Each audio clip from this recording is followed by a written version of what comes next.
ભરૂચના નંદીલાવ વિસ્તારમાં આવેલી બુસા સોસાયટીના ભાડુઆતના બંધ મકાનને તસ્કરોએ નિશાન બનાવી ચોરી કરી ભાગી ગયા હતા। આ અંગેની જાણ થતાં જ મકાન માલિકે બહાર ગામ ગયેલા ભાડુઆતને જાણ કરતા તેઓએ દોડી આવી પોલીસ ફરિયાદ નોંધવાની તજવીજ હાથ ધરી છે।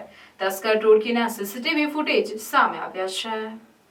ભરૂચ શહેર જિલ્લામાં તસ્કરો બેફામ બની પોલીસના ડર વગર ખુલ્લેઆમ ફરી રહ્યા છે, જેના સીસીટીવી ફૂટેજ અવારનવાર સામે આવી રહ્યા છે। ત્યારે શહેરી વિસ્તારોમાં ખુલ્લેઆમ ફરતા તસ્કરોના કારણે લોકોમાં ભયનો માહોલ છવાયો છે। થોડા દિવસ પહેલા નેશનલ હાઈવે નંબર 48 નજીક આવેલા વડદલા ગામમાં ચોરીની ઇકો વાન લઈને 4 થી 5 તસ્કરો આખાઈ ગામમાં રેકી કરી હોવાના સીસીટીવી ફૂટેજ બહાર આવ્યાની શાહી હજુ સુકાઈ નથી।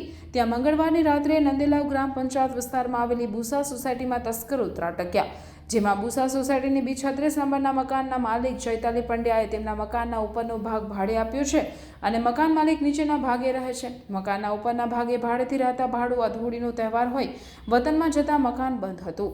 આ દરમિયાન મકાનમાં રહેતા ભાડુઆતની ગેરહાજરીનો લાભ લઈને તસ્કરોએ મકાનને નિશાન બનાવ્યું હતું, જેમાં તસ્કરો મકાનમાંથી સોનાના દાગીના તેમજ રોકડ રકમ ઉઠાવી ગયા હતા। આ અંગેની જાણ મકાન માલિકે ભાડુઆતને કરતા તેઓ દોડી આવ્યા હતા અને પોલીસ ફરિયાદ નોંધાવવાની તજવીજ હાથ ધરી હતી। તસ્કર ટોળકીની તમામ હરકત સોસાયટીના સીસીટીવી કેમેરામાં કેદ થઈ ગઈ હતી, જેમાં તેઓ એક પછી એક ભાગતા નજરે પડી રહ્યા છે, જે જોઈ રહીશોમાં ગભરાટ પ્રસરી ગયો છે તેમજ આ વિસ્તારમાં પોલીસ પેટ્રોલિંગ વધારવાની માંગ કરી રહ્યા છે।